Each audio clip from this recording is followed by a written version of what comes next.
Cuando mi padrastro dijo, confía en nosotros. Yo tenía 14 años. Esa misma noche aprendí lo que significaba la confianza en su casa, la llave girando en la cerradura y el silencio absoluto.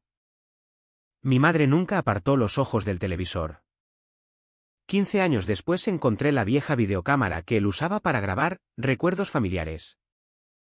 Al conectarla, no fueron recuerdos lo que cobró vida en la pequeña pantalla. Fue la prueba. Me llamo Elena Vargas y tengo 29 años. Durante los últimos 11 no he pisado Robledal. Ese pueblo de la meseta castellana donde las llanuras se pierden en un horizonte gris y el viento parece llevarse los secretos. Construí una vida en Madrid. Ciudad de acero y ruido que borraba los recuerdos como el viento de la sierra. Pero la lógica. He aprendido. Es frágil. Se rompe con una sola llamada. Mi madre había muerto y tuve que volver. Volví por las carreteras rectas que cortan los campos de trigo. De vuelta a la casa de la calle de los Robles. La casa no había cambiado. Seguía allí. Sombría bajo el cielo perpetuamente nublado. Una caja de 2 plantas color crema con molduras blancas desconchadas. Exactamente como la dejé. El jardín delantero estaba impecable. Prueba de la obsesión de mi padrastro por las apariencias. Raúl Castillo siempre mantenía su jardín perfecto. Era la primera línea de defensa. La alfombra de bienvenida a un hogar que distaba mucho de serlo. Apagué el motor del coche de alquiler y me quedé sentada. El silencio amplificando los latidos frenéticos de mi pecho. Aquello no era un regreso al hogar. Era una exhumación. La llave que me enviaron seguía funcionando. Entró en la cerradura con el mismo chirrido familiar y la puerta se abrió liberando un suspiro de aire rancio. Olía a pintura vieja. A aceite de 1000 comidas fritas y al fantasma ácido de los cigarrillos de Raúl. Debajo de todo, el dulzor empalagoso de los ambientadores que mi madre colocaba como soldados inútiles en una guerra contra la verdad. El aire era denso. Pesado. Una presencia física que se pegaba a la ropa y se metía en los pulmones. La casa era un pulmón que llevaba años sin exhalar. Entré. Mis botas resonando en el suelo de linóleo desgastado del recibidor. A la derecha. El salón era un museo de una vida que me negué a formar parte. El mismo sofá floral hundido. La misma mesa de madera oscura con sus círculos permanentes de vasos. El mismo televisor enorme. Ahora oscuro y mudo. En ese sofá se sentaba mi madre noche tras noche. El rostro bañado en luz azul. Fingiendo no oír los ruidos del piso de arriba. Sobre la mesa del comedor había un pequeño montón de correo junto a una tarjeta blanca y austera. La cogí. El papel era fino. Barato, en recuerdo amoroso de Clara Castillo. En recuerdo amoroso. Las palabras eran una burla. El amor en esa casa era sinónimo de silencio. Un contrato de complicidad. Dejé caer la tarjeta. El sonido suave resonó absurdamente fuerte en el silencio opresivo. Estaba allí para vaciar sus cosas. Tarea que Raúl me había comunicado con un mensaje seco. Él estaba demasiado, destrozado por el duelo, para hacerlo. Su duelo era una actuación. Como todo lo demás. Sabía que mi trabajo no era ordenar recuerdos, sino borrar la presencia de mi madre para que su nueva vida, su nueva mujer, pudiera entrar sin la molestia de los fantasmas. Empecé en el salón. En el gran armario de caoba que dominaba una pared. Allí guardaba mi madre sus álbumes de fotos. Su colección de figuritas de porcelana. Los adornos inútiles que marcaban el paso de una vida vivida en la superficie. Mis dedos torpes recorrieron los lomos de los álbumes. No podía abrirlos. Sabía lo que encontraría, sonrisas forzadas. Poses rígidas. La ficción cuidadosamente curada de una familia feliz. Más al fondo. Detrás de una pila de juegos de mesa que nunca jugamos. Mi mano rozó algo duro y metálico. Lo saqué. Una Sony Handycam de finales de los 2000. Pesada. Reliquia de otra época. Pegada a un lado. Una funda de plástico transparente con una única tarjeta de memoria plateada. En la letra angular y precisa de Raúl. 2 palabras, familia 2009. El año en que cumplí 14. El año en que las sonrisas se volvieron imposibles de fingir. Un escalofrío eléctrico y nauseabundo me recorrió el brazo. Hacía 15 años que no veía esa cámara. Raúl había estado obsesionado con ella durante una temporada, documentaba cada fiesta. Cada cumpleaños. Cada momento fabricado de felicidad doméstica. Él lo llamaba, preservar los recuerdos familiares. Yo lo llamaba, construir su coartada. Llevé la cámara a la cocina y la dejé sobre la encimera. Mirándola como si fuera una granada a punto de explotar. Una parte de mí. La que había pasado una década levantando muros alrededor del pasado. Gritaba que la tirara a la basura donde pertenecía. Pero la otra parte. La niña de 14 años que seguía atrapada dentro de mí. Sabía que no podía. Tenía que saber. La batería estaba muerta. Rebusqué en el cajón de los trastos. Un caos de gomas. Tornillos sueltos y bolígrafos secos. Hasta que mis dedos se cerraron alrededor de un adaptador universal. Las manos me temblaban tanto que apenas conseguía enchufarla. Me apoyé en la encimera. La respiración entrecortada.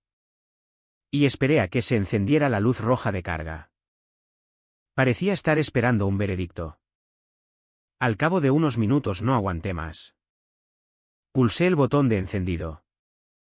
La cámara cobró vida con un suave gemido mecánico. La pequeña pantalla LCD parpadeó y se estabilizó mostrando un menú en fuente azul pixelada. Navegué hasta la función de reproducción. El pulgar suspendido sobre el botón. Mi corazón era un pájaro salvaje golpeando contra las costillas. Cerré los ojos. Respiré hondo temblando y pulsé reproducir.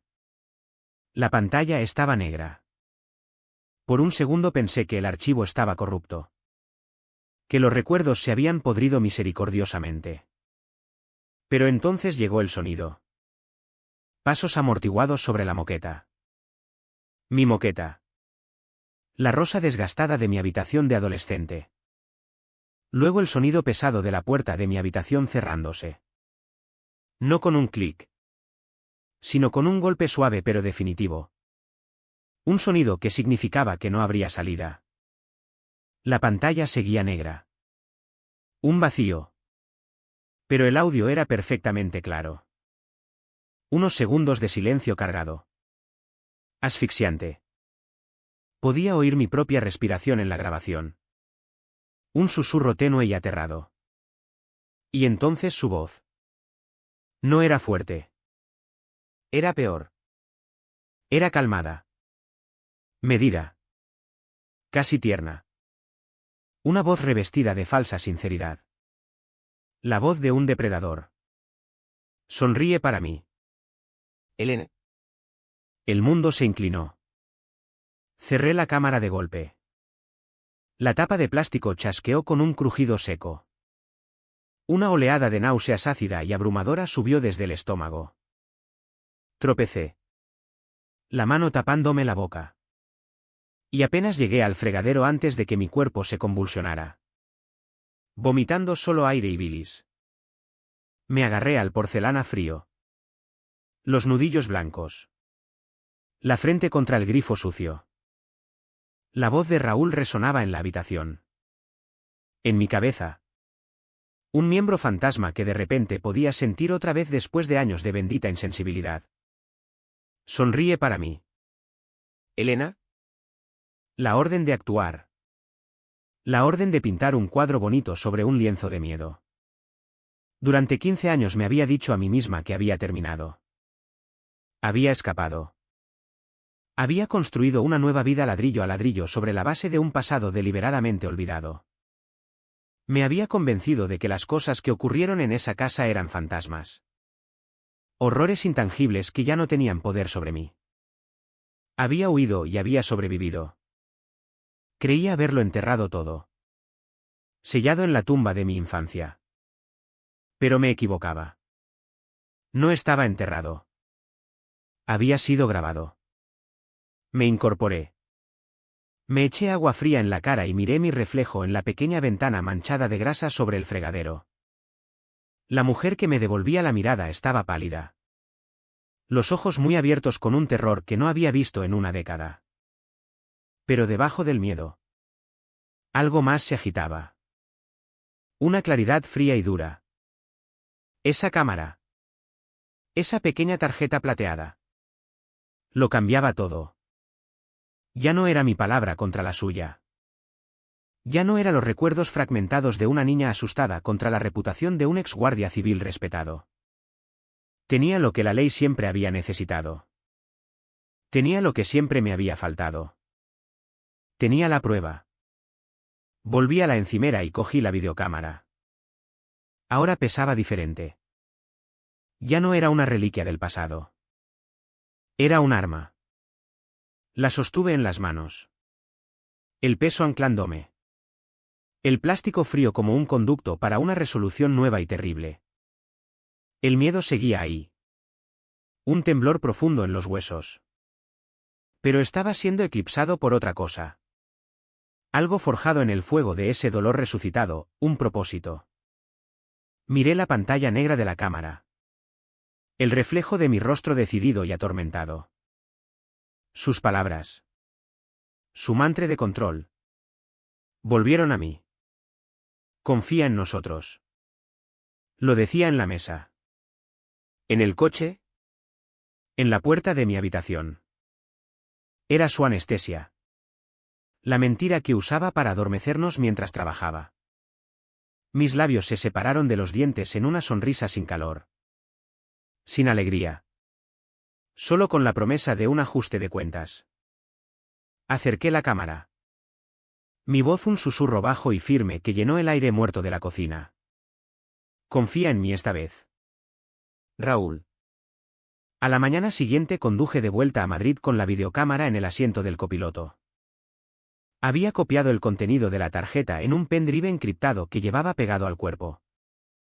La tarjeta original estaba guardada en una caja de seguridad en un banco de un pueblo vecino. Raúl nunca pensaría en buscar allí. En mi cabeza solo había el silencio rugiente del vídeo. El golpe de la puerta y el eco de su voz. El pánico y las náuseas de la cocina habían desaparecido. Sustituidos por algo mucho más peligroso, una claridad cristalina. Afilada como una navaja. Ya no huía. ¿Cazaba?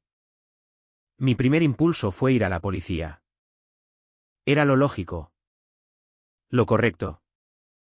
Pero Raúl había sido la policía. Su identidad estaba tejida en el tejido de la Guardia Civil de esa zona. Sus amigos seguían en el cuerpo. Hombres que habían comido asados en nuestra casa. Que lo llamaban hermano. Ir a ellos sería como pedir a los lobos que investigaran un disturbio en el gallinero. Protegerían al suyo.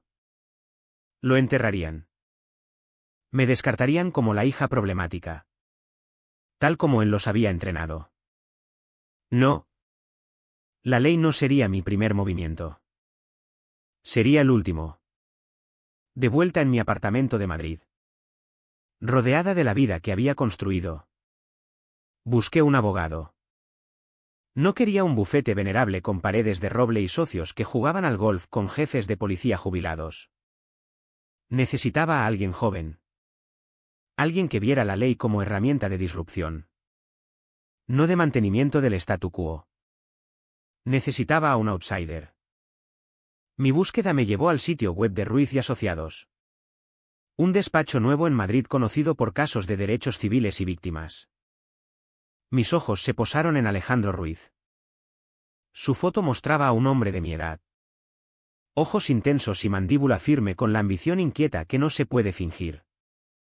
Le envié un correo con asunto, consulta sobre asunto familiar. Su despacho estaba en la planta 34 de una torre de cristal que perforaba el cielo de Madrid. Todo era cromo. Cuero blanco y hormigón pulido. Era la antítesis de la casa de la calle de los Robles.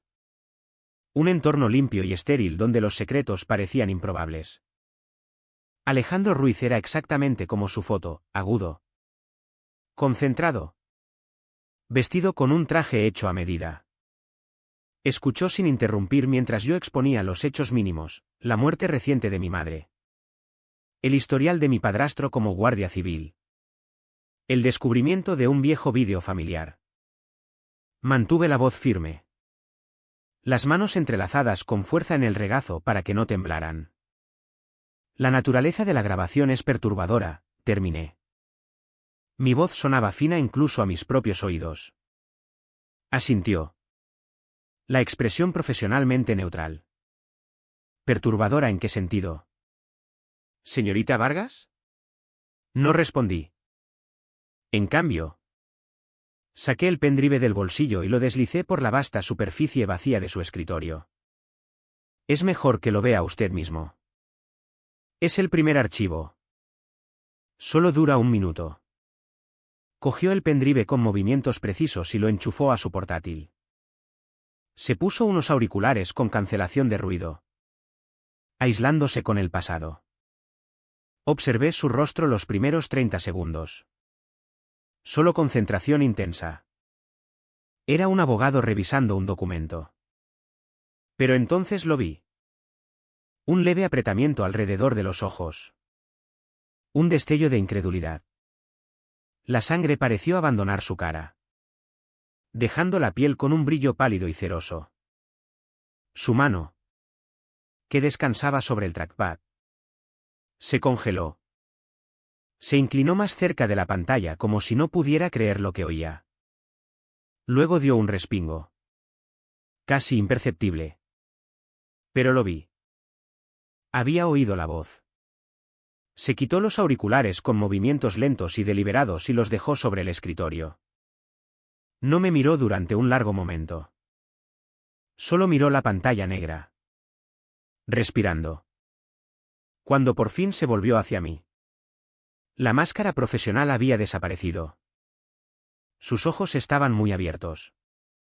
Mezcla de shock y algo que parecía ira. Elena, dijo. Voz baja y tensa. Usó mi nombre de pila. La formalidad se hizo añicos. Dios mío. Esto no es solo prueba de abuso emocional. La grabación deliberada. La orden, esto es tortura psicológica. Pero lo que más destaca legalmente es el contexto que me diste. La presencia de tu madre. Su inacción. Esto es prueba clara de negligencia criminal. La frase quedó flotando en el aire, negligencia criminal. Era un término legal. Frío y preciso. Pero validaba todo. Daba nombre al silencio. A la complicidad. Al crimen de mirar hacia otro lado. Tenía la garganta seca. Sigue ahí fuera. ¿Verdad?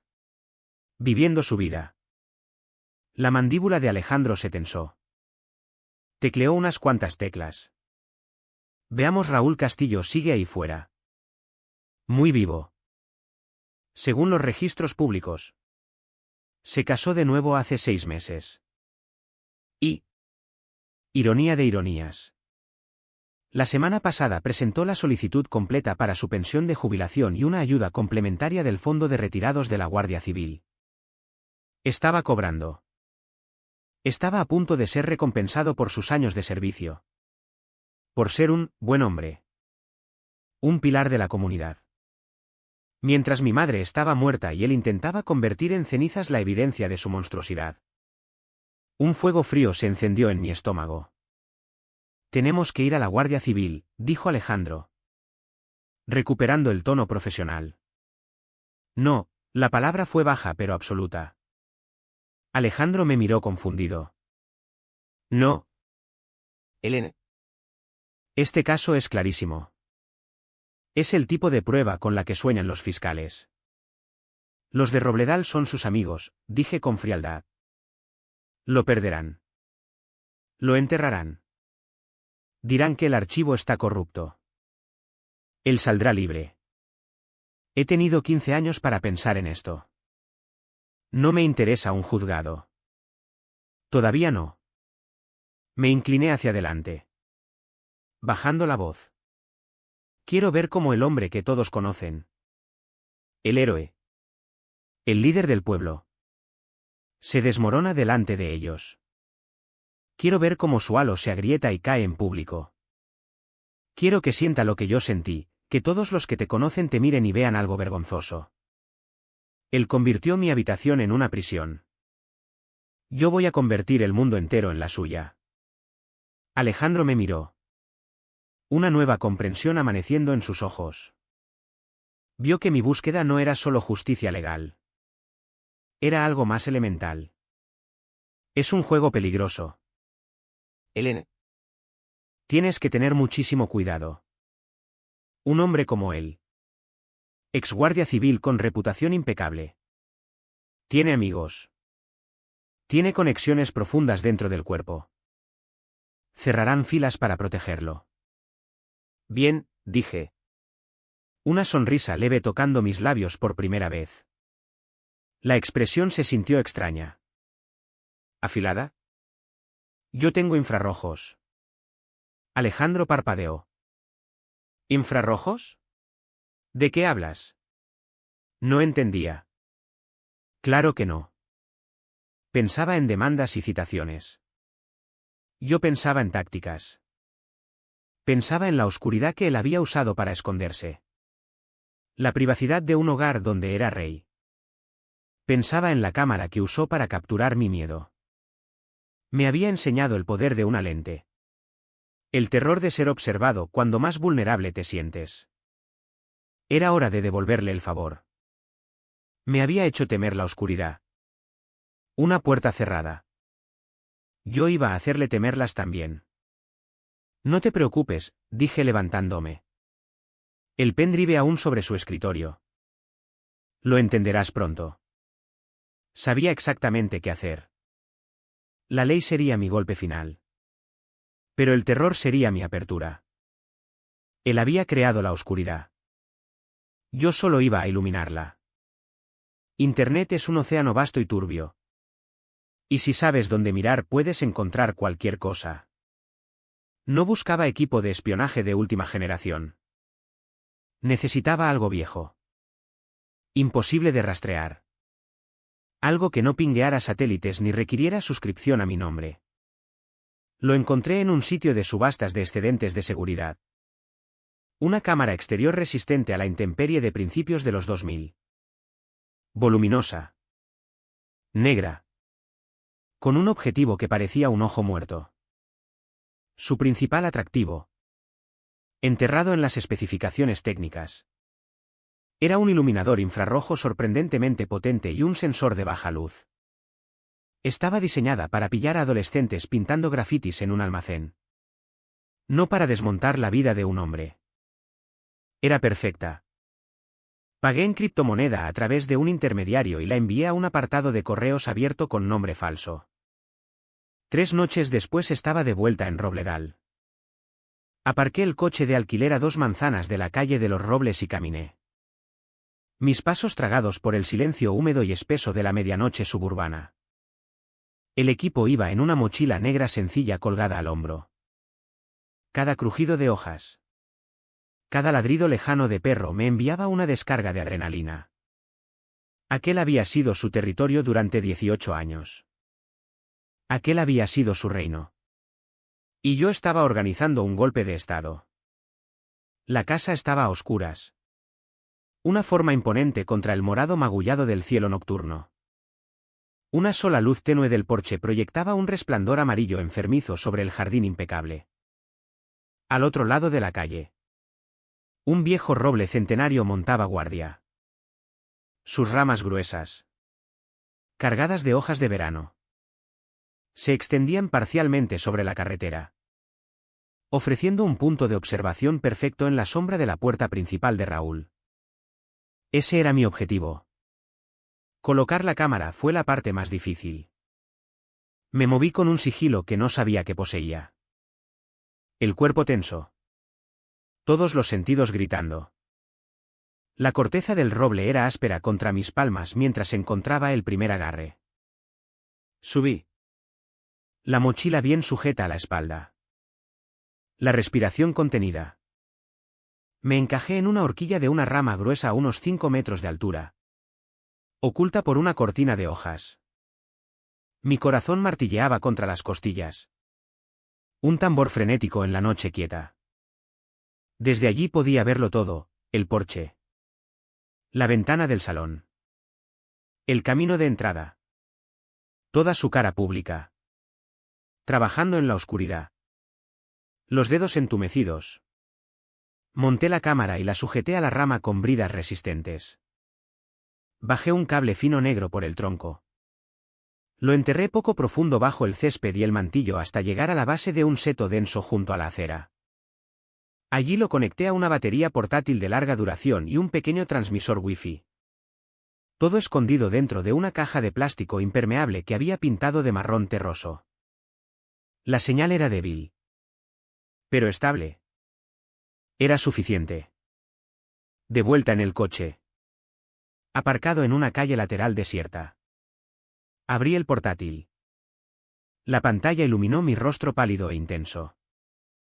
Tecleé la dirección IP. Tras un momento de estática, apareció una imagen. Era granulada. Monocroma. El mundo en tonos de blanco fantasmal y negro profundo. Era la vista desde el roble. Los infrarrojos funcionaban. Las firmas térmicas florecían en la oscuridad. Un gato cruzando la calle era un fantasma blanco brillante. El bloque del motor de un coche recién aparcado brillaba suavemente.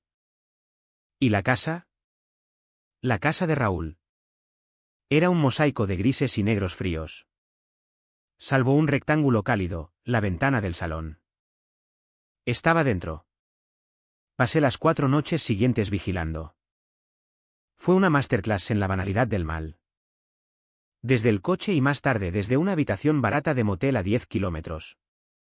Vi su vida desplegarse en la pantalla del portátil. Aprendí su rutina. Él y su nueva mujer. Leticia. Una enfermera registrada. Cenaban alrededor de las 7. Después ella limpiaba la cocina mientras él se acomodaba en su sillón reclinable del salón. Podía ver su silueta a través de la ventana. La forma de su cabeza. Cómo sostenía el vaso. Bebía whisky cada noche. 2 dedos. ¿Solo? Leticia se unía después y veían la televisión. 2 formas oscuras en el resplandor cálido de la pantalla. Parecían cualquier pareja de mediana edad en cualquier casa de cualquier pueblo tranquilo de España. La mera normalidad enloquecedora de la escena era una tortura constante de bajo nivel. La 5ª noche decidí que era el momento. Se acercaba una tormenta. El aire estaba cargado de electricidad. El viento arreciaba, haciendo bailar y mecer las hojas del roble, creando un patrón hipnótico y cambiante en mi pantalla. A las 10. Como siempre. Raúl estaba en su sillón. El resplandor del televisor parpadeando por la habitación. Leticia se movía arriba. Su forma más cálida pasando por una ventana del 2º piso. Saqué de la mochila la última pieza, un micrófono direccional conectado a un pequeño transmisor de audio. Lo había probado la noche anterior. Se hablaba por él. Mi voz se emitiría a través de un pequeño altavoz magnético que había escondido en el denso follaje del seto justo debajo de la ventana del salón. La calidad del sonido era terrible. Diminuta y distorsionada. Perfecta. Esperé hasta que la luz de arriba se apagó. Estaba solo. Respiré hondo. El aire sabiendo a ozono y lluvia inminente. La mano me sudaba cuando cogí el micrófono. Este era el momento. Pulsé el botón de transmisión. Fue un gesto sencillo. Pero se sintió monumental. Como apretar un detonador. No dije nada.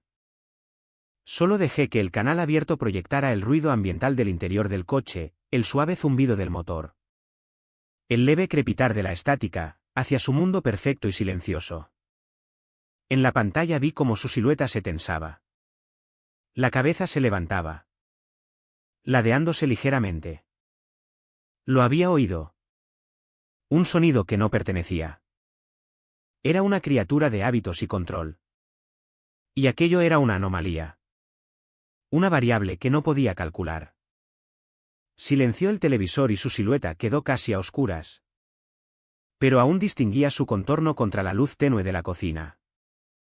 Estaba escuchando. Se quedó así un minuto entero. Un depredador oliendo un cambio en el viento. Luego se levantó. Mi corazón saltó a la garganta. Salió del encuadre y un momento después se encendió la luz del porche, inundando el jardín delantero con ese resplandor amarillo enfermizo. La puerta principal se abrió. Salió al porche. La cámara infrarroja lo captó con detalle espectral asombroso. El mundo era negro. Pero él era una figura blanca y nítida irradiando calor y vida. Estaba más viejo. La cara más llena. El pelo más fino. Pero la mandíbula era la misma. La arrogancia fría en los ojos. Incluso en la traducción fantasmal de los infrarrojos. Era exactamente como la recordaba. Escaneó el jardín. La mirada barriendo desde la calle hasta los setos. El cuerpo tenso con una alerta practicada. Volvía a ser el guardia civil evaluando una amenaza. Pero no había nada que ver.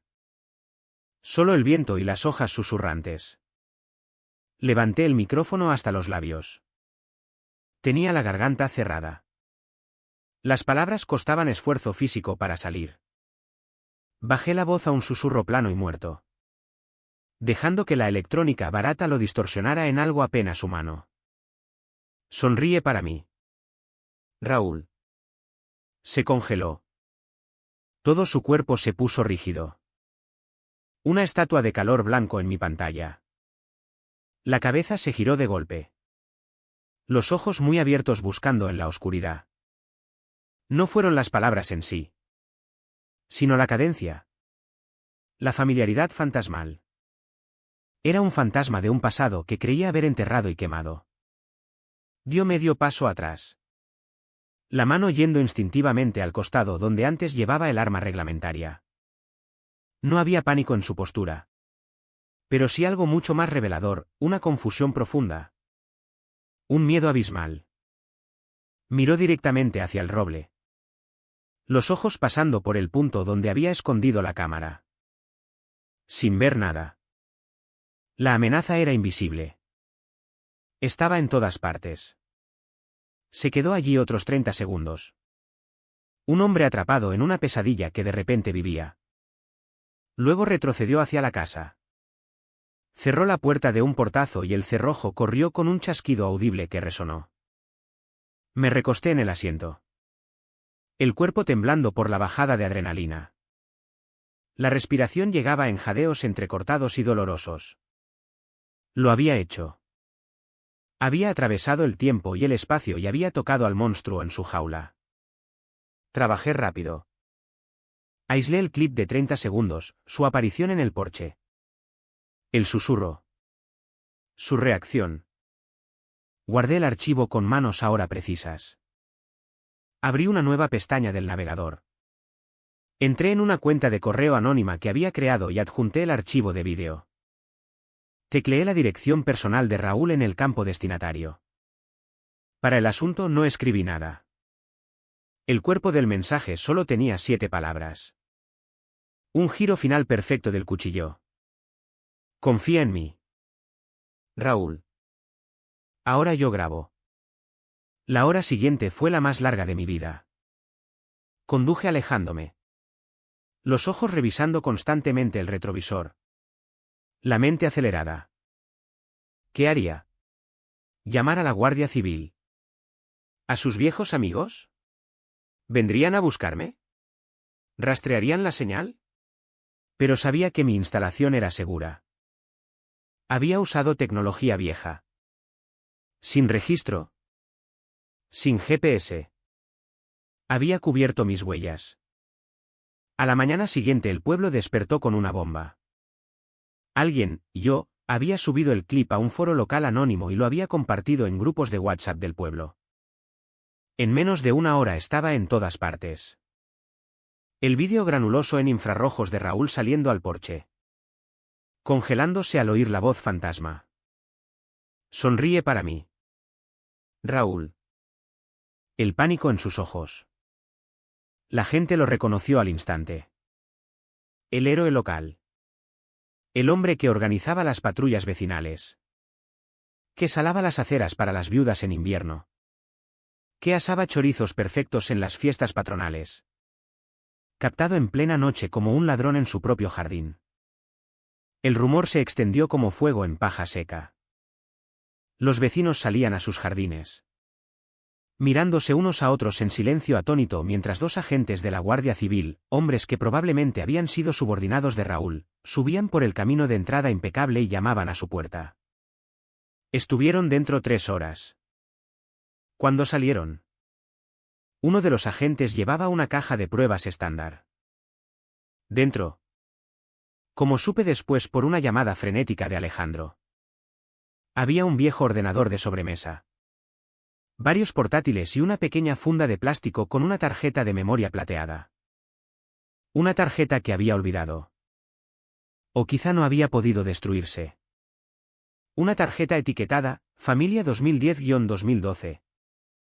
Contenía docenas de otros archivos. Docenas más de grabaciones. El descubrimiento de la segunda tarjeta fue el tiro de gracia a su credibilidad. Su afirmación de que el vídeo infrarrojo era un montaje aislado quedó pulverizada.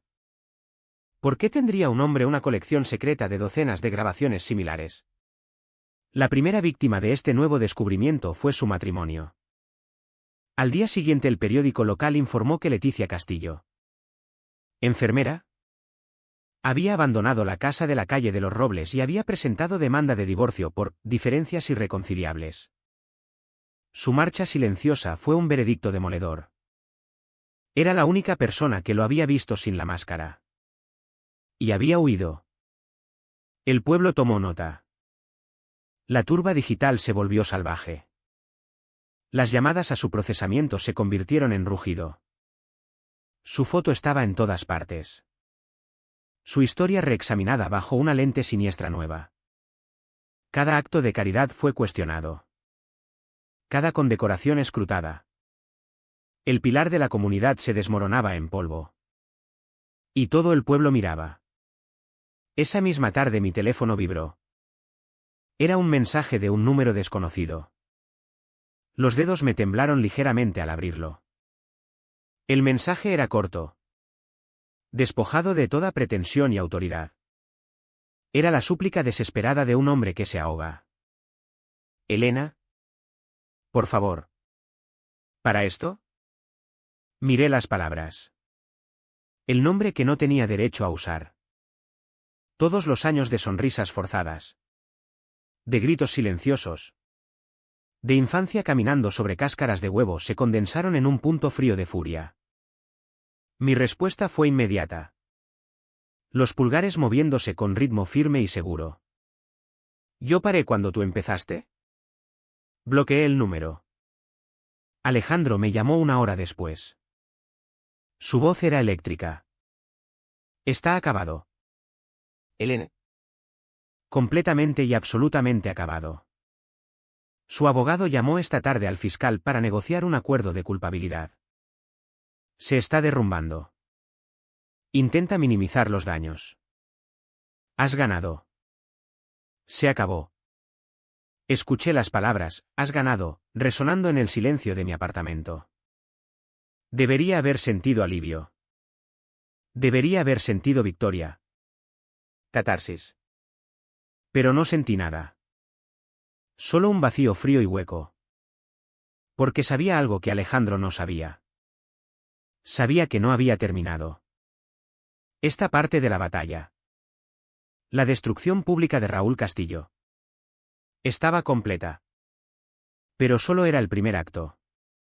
Él no era el único que se había quedado mirando sin hacer nada. Miré el archivo encriptado en mi escritorio. El que ni siquiera le había mostrado aún a mi abogado. La pieza que lo explicaba todo. Raúl era un monstruo. Pero se le había permitido prosperar en un hábitat de silencio.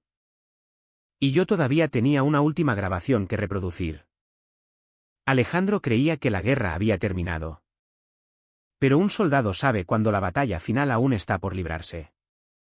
Mientras el mundo celebraba la caída de Raúl Castillo, yo estaba en mi apartamento de Madrid preparando la parte más dolorosa de la campaña. El enemigo al que ahora tenía que enfrentarme no era un monstruo, sino un fantasma. El fantasma de mi madre. Alejandro me había enviado el enlace a un servidor seguro. Una única carpeta ominosamente llamada Cooper-Evidence-B contenía el contenido de la segunda tarjeta. Había 63 archivos de vídeo. 63 lápidas digitales marcando la muerte de mi infancia. Mi mano flotó sobre el ratón durante mucho tiempo. Una parte de mí no quería saber. Era más fácil creer que mi madre simplemente era débil. Ciega a la oscuridad en su propia casa. Una víctima también. La ignorancia era un escudo. Y yo estaba a punto de bajarlo por última vez.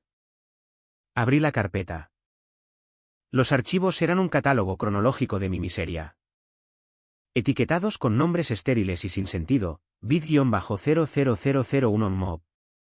Bit-00002 pulsé algunos al azar.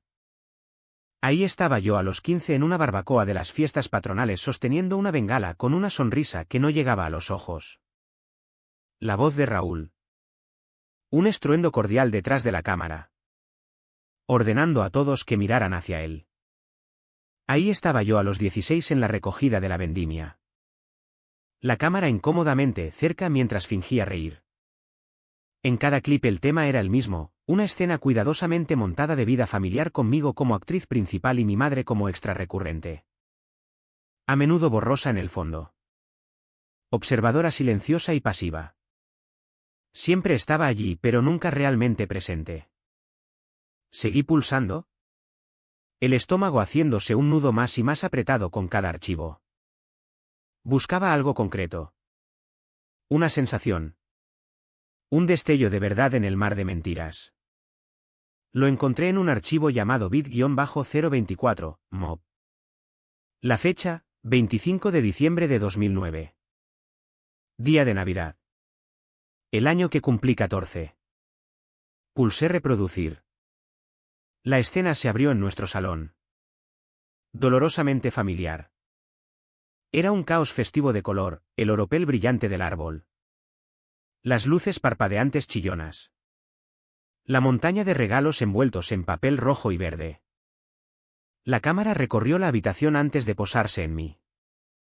Estaba sentada en el suelo en medio de un mar de papeles rasgados.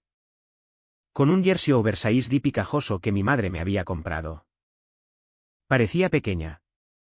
Imposiblemente frágil. Como un pájaro con un ala rota. Enséñame lo que te ha tocado. Elena, ordenó la voz de Raúl desde detrás del objetivo. Era su voz alegre de hombre de familia. Pero se oía el acero debajo. Levántalo para la cámara. ¿En pantalla? Mi yo más joven obedeció y levantó un libro. El movimiento rígido como el de una marioneta. La cámara hizo zoom. Un primer plano claustrofóbico e invasivo en mi cara. Ahora. Una sonrisa grande. ¿Es Navidad? Vamos a ver a una niña feliz. La sonrisa que produjo mi yo de 14 años fue una de las cosas más tristes que había visto nunca. Era una mueca temblorosa y desesperada. Un intento patético de cumplir la orden. Era la sonrisa de una prisionera. La cámara se mantuvo en mí. Sin parpadear. Negándose a dejarme apartar la mirada. Y entonces otra voz entró en la grabación. La de mi madre. Estaba fuera de plano. La voz ligeramente amortiguada pero clara. Raúl. Ya está bien, dijo. Había un filo de cansancio en su tono. El sonido de una batalla perdida hace mucho. Deja de grabar. La niña está cansada. La perspectiva de la cámara se movió ligeramente. Un tirón rápido e irritado. Como si hubiera girado la cabeza para mirarla. Su respuesta fue su mantra. Su herramienta todoterreno de control. Goteando con descendencia tranquilizadora. Confía en nosotros. Clare? Está bien. Solo estamos haciendo recuerdos. Hubo una pausa. Un silencio que se estiró una eternidad. Me acerqué más al altavoz del portátil. La respiración contenida. Y entonces mi madre habló otra vez. Su voz era un susurro desnudo. Un sonido no destinado a la cámara. Un secreto que compartía con el monstruo. Era el sonido de su rendición. La confesión de su complicidad. Solo no le hagas daño otra vez. El mundo se detuvo. El vídeo siguió 5 segundos más.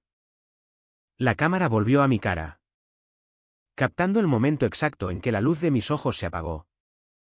El momento exacto en que me encogí al registrar sus palabras. Luego la pantalla se puso negra. El archivo había terminado. Pero para mí todo acababa de empezar. No podía respirar. El aire del apartamento se sentía espeso. Irrespirable. No le hagas daño otra vez. ¿No? ¿Qué le has hecho? No, no le harías daño. Sino, otra vez. Una confirmación. Una historia. Un patrón. Ella sabía. Siempre lo había sabido. No era ciega. No era débil. Era testigo. Se había quedado en segundo plano en cada fotograma y había mirado. Su silencio no era un escudo. Era un arma de consentimiento. La traición era tan profunda. Tan absoluta. Que se sintió como un golpe físico. Era una herida más honda que cualquiera de las acciones de Raúl porque venía de la única persona que se suponía que debía protegerme. Un sonido salió de mi garganta. Un sollozo gutural de pura agonía sin diluir. Las lágrimas que llegaron no eran las lágrimas débiles y asustadas de la niña del vídeo. Eran las lágrimas de una mujer liberándose de toda una vida de excusas. Lloré por la madre que había intentado inventar. La que simplemente estaba equivocada o asustada. La lloré.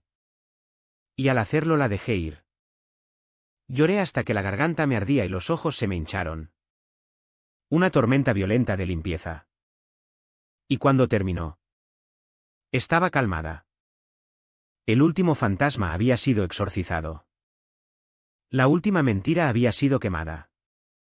Con manos firmes edité el archivo de vídeo. Aislé los 15 segundos que contenían la verdad, la súplica de mi madre. El descarte de Raúl y su devastador susurro final. Abrí un nuevo correo a Alejandro.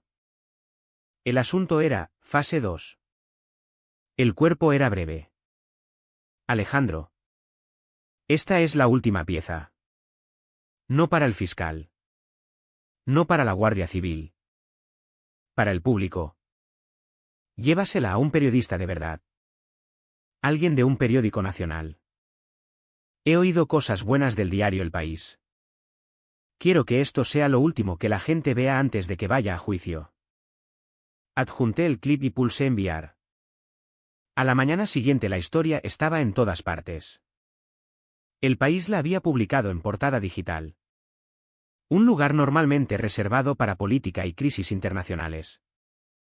El titular era brutal. Un martillazo de verdad que destruyó los últimos vestigios de simpatía que alguien pudiera tener por la familia Castillo, la madre sabía. El padrastro mintió, la cinta filtrada revela el secreto más oscuro de la familia. La historia no solo exponía a Raúl, exponía todo el ecosistema de silencio que le había permitido prosperar. Pintaba el retrato de una familia pudriéndose desde dentro. Ya no era la historia de un solo depredador. Era la historia de una conspiración. Encendí la televisión. Todas las cadenas nacionales abrían con la noticia. Ponían el clip. El susurro de mi madre ahora amplificado para que lo oyera el mundo entero. Luego cortaron a una conexión en directo. Un helicóptero de noticias sobrevolaba la calle de los Robles. En tierra, una multitud de reporteros y cámaras se agolpaba como buitres en el jardín impecable. La puerta principal se abrió. 2 agentes de la Guardia Civil escoltaron a Raúl Castillo fuera de su casa. Iba esposado. Llevaba una chaqueta sobre la cabeza. Pero resbaló y por un momento su cara fue visible. Parecía gris. Encogido. Un resto de hombre. Los flashes de las cámaras eran implacables. Una ventisca estroboscópica violenta de luz. Mantuvo la cabeza gacha. Una última actuación patética de vergüenza. Lo metieron en la parte trasera de un coche patrulla y se alejó. Sirena silenciosa. Miré la pantalla. El rostro impasible. Los presentadores hablaban en tonos serios y bajos. La victoria era total. La destrucción absoluta. No había sonrisa en mi cara. Ni sensación de triunfo. Solo la lenta y deliberada liberación de un aliento que llevaba reteniendo 15 años. Se había acabado. La verdad había quedado registrada. El juzgado era más pequeño y más humilde de lo que había imaginado. No era el gran salón de madera noble de los dramas televisivos. Era una caja mundana y funcional en el juzgado de primera instancia de Robledal. Las paredes eran de un amarillo institucional pálido. Las luces fluorescentes zumbaban con un zumbido bajo e incesante y el aire olía a papel viejo. Polvo y abrillantador barato. Era una sala diseñada para procesar la miseria humana con eficiencia burocrática. El escenario perfecto para el final de mi historia. Me senté en la primera fila de la galería. Justo detrás de la mesa del fiscal. Alejandro estaba a mi lado. Presencia sólida y tranquilizadora con su traje oscuro conservador. Me había aconsejado no asistir a la vista de medidas cautelares, advirtiendo que sería un trámite emocionalmente agotador con poca resolución. Le dije que mi asistencia era innegociable. No estaba allí por resolución legal. Estaba allí para ser testigo del despojo formal final del poder de un hombre. Lo hicieron entrar por una puerta lateral. No llevaba mono de preso, sino un traje arrugado que le colgaba suelto del cuerpo. Había perdido peso. Su rostro era una máscara grisácea de agotamiento. La postura confiada y autoritaria del hombre que conocí había sido sustituida por un desplome derrotado. Lo flanqueaban 2 agentes. Hombres que probablemente le habían saludado en esos mismos pasillos durante años. Mantenían los rostros profesionalmente inexpresivos. Pero se veía la incomodidad en su rigidez. El monstruo que escoltaban era un reflejo de su propio mundo. Los sentaron en la mesa de la defensa junto a un abogado gordito y de pelo engominado que parecía preferir estar en cualquier otro sitio. Raúl no recorrió la sala con la mirada. Miraba fijamente el banco vacío del juez como si viera un fantasma. Pero cuando se acomodó en la silla, sus ojos contra su voluntad parpadearon hacia la galería. Me encontraron al instante. Por un momento los 15 años entre nosotros se derrumbaron. Volvía a tener 14 años. Y él era el monolito de autoridad en mi vida. Sentí el eco fantasmal del viejo miedo. Un nudo frío apretándose en el estómago. Pero solo era un eco. El miedo no tenía poder allí. No bajo las luces fluorescentes zumbantes. No con una docena de testigos mirando. Mantuve su mirada y la sostuve. Mi expresión era una máscara plácida e indescifrable. Su rostro. Ya un lienzo de desesperación. Se retorció en algo más feo, resentimiento. Su abogado se inclinó, susurrando algo. Pero Raúl lo ignoró. Sus ojos estaban clavados en los míos. Sus labios se movieron formando palabras silenciosas que no podía oír pero entendía perfectamente. Intentaba lanzar un último hechizo. Reafirmar su narrativa una vez más. Se inclinó hacia el agente que tenía al lado, murmurando algo. El agente, Un joven con expresión dolida. Me miró y luego, de mala gana, al abogado de Raúl, que se encogió de hombro resignado. Le dejaron hablar. No levantó la voz. No hacía falta. En el silencio pesado y expectante de la sala, sus palabras cayeron como piedras en un estanque quieto. Tú hiciste esto, dijo. La voz áspera y rota, despojada de su antigua resonancia. No hablaba al juez ni al tribunal. Hablaba solo a mí. Destruiste nuestra familia. La acusación era tan patética, tan perfectamente en su carácter, que una calma extraña y fría se posó sobre mí. Todavía intentaba culpar a la víctima por sangrar en su suelo limpio. No me moví. No me inmuté. Dejé que sus palabras flotaran en el aire un momento, dejando que su absurdidad calara. Luego me incliné hacia adelante lo justo. Mi voz no más alta que la suya, pero nítida y clara y absolutamente desprovista de emoción. No, dije. Tú la destruiste la primera noche. La finalidad en mi tono era absoluta. Era una puerta cerrándose de golpe sobre su versión del pasado. Vi el destello de shock en sus ojos. La realización de que sus palabras ya no tenían poder sobre mí. Ya no tenía más armas. Se hundió de nuevo en la silla. Un efigie desinflado de hombre. Y no me miró más. Comenzaron los trámites. Entró la jueza. Una mujer severa de pelo blanco llamada Elena Vargas, ironía del destino, cuya reputación de tener poca paciencia con las teatralidades era bien conocida. El secretario leyó los cargos en voz alta. Una letanía de términos legales que sonaban estériles e inadecuados, múltiples delitos de abuso emocional a menor. Negligencia criminal. Manipulación de pruebas. Raúl se levantó. La mano de su abogado en el brazo. Y se declaró inocente con una voz que era apenas un susurro. La fiscal. Una mujer aguda y concentrada llamada Sara Jiménez. Se levantó entonces para argumentar contra la libertad bajo fianza. Señoría, comenzó. Voz nítida y autoritaria. El acusado, don Raúl Castillo, representa no solo un riesgo significativo de fuga, sino a un hombre cuya vida pública entera ha sido revelada como un engaño calculado. Ha manipulado a su comunidad, a su familia y a la propia placa que una vez llevó. Concederle la libertad sería un insulto a sus víctimas y una burla a la confianza pública que violó tan profundamente. Además, tenemos pruebas que demuestran un patrón de tormento psicológico tan grave que creemos que su puesta en libertad supondría una amenaza directa al bienestar emocional de la testigo principal en este caso. El abogado de Raúl ofreció una débil réplica sobre los fuertes lazos de su cliente con la comunidad y su largo historial de servicio. Pero las palabras sonaban huecas, ridículas frente a los cargos. La jueza revisó las pruebas preliminares. Este tribunal ha visto muchos monstruos, dijo la jueza mirando directamente a la mesa de la defensa. Señor Castillo. Pocos de ellos se graban a sí mismos. Golpeó el mazo una vez. La libertad bajo fianza queda denegada. El acusado queda en prisión preventiva hasta el juicio.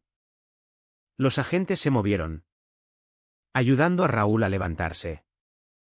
Era un fantasma. Una cáscara. Tomé una decisión consciente en ese momento. No volvería a mirarlo. No le daría la satisfacción de ser el objeto de mi mirada. Ya fuera de odio, lástima o triunfo. Mientras lo sacaban, la cabeza gacha, dirigí mi atención a la veta de la madera del banco delante de mí, estudiándola con concentración intensa. Había sido borrado cuando Alejandro y yo salimos del juzgado. Las pesadas puertas de madera se cerraron tras nosotros. El cielo se abrió. No era una llovizna suave, era un diluvio repentino y violento que hizo que los reporteros corrieran a refugiarse bajo el porche. Pero yo no busqué cobijo. Bajé los escalones de piedra y me detuve. levantando el rostro hacia el cielo. La lluvia estaba fría, pegándome el pelo a la frente, calándome la chaqueta en segundos. Pero se sentía limpia. Cada gota que golpeaba mi piel parecía llevarse algo. No los recuerdos. Los recuerdos ahora eran míos. Eran cicatrices que probaban que había sobrevivido. Se llevaba el miedo. El terror constante de bajo nivel que había sido mi sombra durante 15 años. El miedo a su voz. El miedo a una puerta cerrada. El miedo a no ser creída. Todo se diluía. Se disolvía y se llevaba por el desagüe con la lluvia. Me quedé allí mucho tiempo. El caos de la rueda de prensa, un rugido amortiguado detrás de mí. Y dejé que lloviera. Por primera vez desde los 14 años me sentí libre. Los días después de la vista fueron tranquilos. La tormenta había pasado, dejando una calma extraña y hueca. El ciclo de noticias televisivas, habiendo devorado el cadáver de la reputación de Raúl, pasó a otras catástrofes. Mi teléfono, que había vibrado sin parar durante una semana, quedó en silencio. El mundo seguía girando. Pero yo me sentía suspendida, flotando en el extraño espacio entre el final de una guerra y el comienzo de la paz. No sabía qué hacer con el silencio. Se sentía liberador y desconcertante a la vez. Un idioma que aún no había aprendido. Fue Alejandro quien me devolvió al mundo. Elena, dijo por teléfono. Voz suave. ¿Podrías pasar por el despacho? Ha surgido algo. Algo del patrimonio de tu madre. Volví a entrar en la torre de cristal. El aire fresco y estéril del vestíbulo muy lejos de los escalones empapados del juzgado. En el despacho de Alejandro. Madrid se extendía debajo de las ventanas del suelo al techo. Testigo vasto e indiferente. No estaba sentado detrás de su escritorio esta vez. Estaba de pie junto a la ventana, sosteniendo un sobregrueso color crema. Esto llegó por mensajero esta mañana, dijo. Su tono profesional suavizado por una genuina mirada de compasión. Es del abogado personal de tu madre. Al parecer dejó instrucciones muy concretas en su testamento. Este sobre debía guardarse en fideicomiso y entregarse a ti y solo a ti en el caso de que se iniciaran procedimientos penales formales contra Raúl Castillo. Me lo tendió. La respiración se me quedó atrapada en el pecho. Un plan de contingencia. Un interruptor de hombre muerto. Mi madre. La mujer cuya característica definitoria había sido la pasividad. Había hecho un movimiento final y calculado desde más allá de la tumba. La mano me tembló al coger el sobre. Era pesado. De papel grueso y caro. Mi nombre estaba escrito en el anverso con su cursiva familiar y ondulada, Elena. Ver su letra. Algo que no había visto en más de una década. Fue un shock físico. Un fantasma tocando mi mano. No lo abrí delante de él. Le di las gracias. La voz un susurro seco. Y lo llevé de vuelta a mi apartamento como si fuera algo sagrado y frágil. Me senté en el sofá. Los sonidos del tráfico de la ciudad, un rugido amortiguado abajo. Y miré su letra. Recorrí las letras de mi nombre con la yema del dedo. Ese sobre era un puente que conectaba el secreto de una mujer muerta con el doloroso verdad de una hija. Con una respiración profunda y temblorosa, deslicé el dedo bajo el sello y lo rompí. Dentro había una sola hoja de papel a juego doblada en tercios. El texto no era largo. Unos pocos párrafos cortos escritos con la misma letra familiar. Mi querida Elena. Si estás leyendo esta carta es que ha ocurrido lo peor para él y lo mejor para ti. Significa que por fin has sido expuesto. Significa que encontraste la fuerza para hacer lo único que yo nunca pude. Significa que eres libre. No hay forma fácil de decir esto. Así que lo diré sin rodeos. Yo sabía. No lo sabía todo. No los detalles.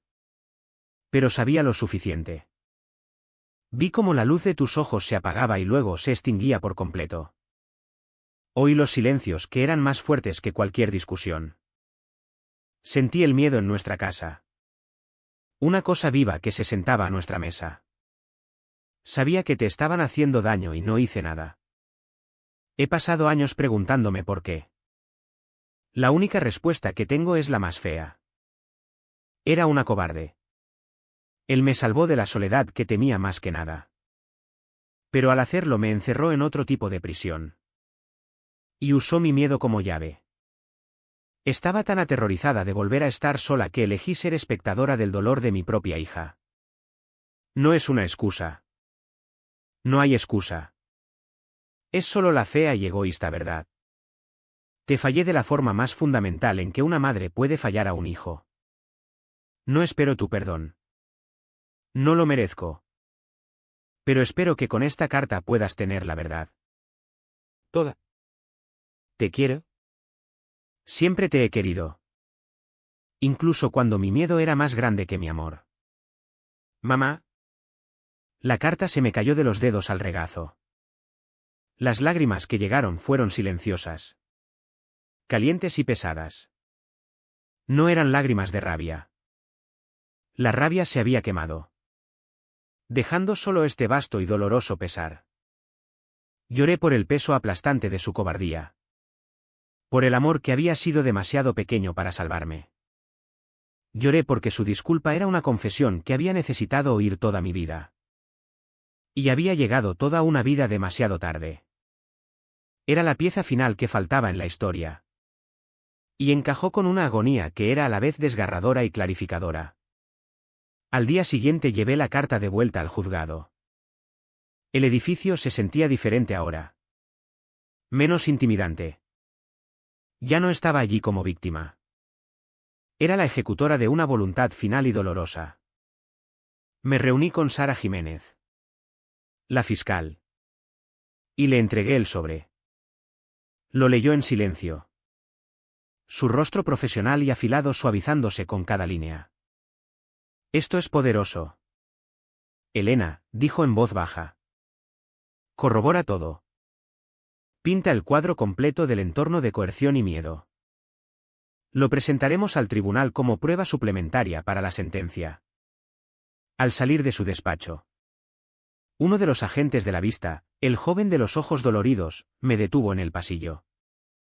Señorita Vargas, dijo. Voz sincera. Solo quería decirle que todos nos alegramos de que esté fuera de las calles. Ya puede descansar tranquila. No saldrá en mucho tiempo. Lo dijo como un gesto de amabilidad. Una tranquilidad. Pero las palabras sonaron mal. Le di una pequeña inclinación de cabeza tensa y seguí caminando. No necesitaba descansar tranquila. El descanso era para quienes sus guerras habían terminado. Mi guerra había terminado. Pero el trabajo de reconstruir un país desde las cenizas apenas comenzaba. No había hecho nada de esto por paz y silencio. Lo había hecho por el registro. Por la verdad fría. Inmutable y oficial que quedara archivada. Sellada y guardada para siempre en un archivo polvoriento. No necesitaba tranquilidad. Solo necesitaba que la verdad quedara registrada. Esa noche realicé un último ritual. En un pequeño cuenco de cerámica en mi balcón encendí una cerilla. Sostuve el pendrive. La última copia digital de todos los vídeos. Sobre la llama. Vi cómo el plástico empezaba a curvarse y ennegrecerse. Derritiéndose en una forma grotesca e irreconocible. El humo que subió olía ácido y amargo. El olor de un veneno siendo neutralizado.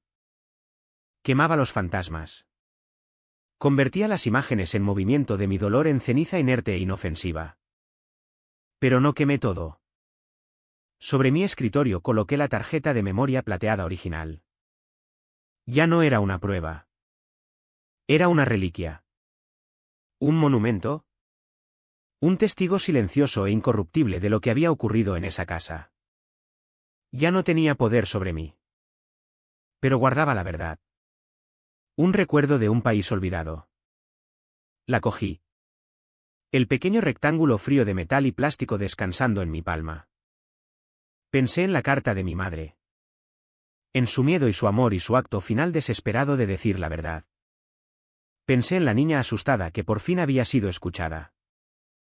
Y mirando las luces de la ciudad. Susurré las palabras en el silencio de mi apartamento. Una promesa final al fantasma que por fin había enterrado. Confía en mí. Mamá. ¿Lo hice? Un último viaje. Un último regreso al lugar donde todo comenzó y todo terminó. La casa de la calle de los Robles estaba vacía ahora. Una cáscara hueca vendida a un promotor que planeaba destriparla y revenderla. La llave que Alejandro me había dado era para una última inspección. Una última oportunidad de reclamar cualquier efecto personal olvidado. Pero no estaba allí por baratijas olvidadas. Estaba allí para una ceremonia privada final. Llegué al camino de entrada al atardecer. La casa se recortaba contra un cielo lleno de moratones púrpura y naranja. El jardín que Raúl había cuidado con obsesión ya mostraba signos de abandono.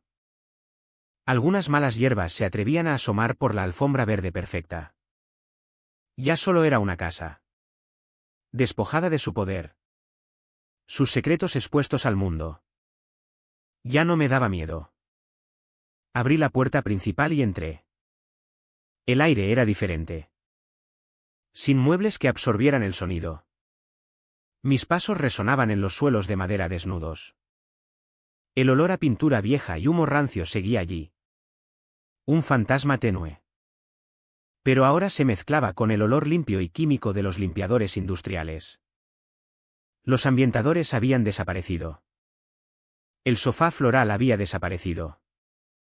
El televisor había desaparecido. La mesa del comedor había desaparecido. La casa había sido fregada de su vida. Dejando solo la arquitectura de mi pasado. Caminé de habitación en habitación. Mis pasos un metrónomo solitario en el silencio. El salón.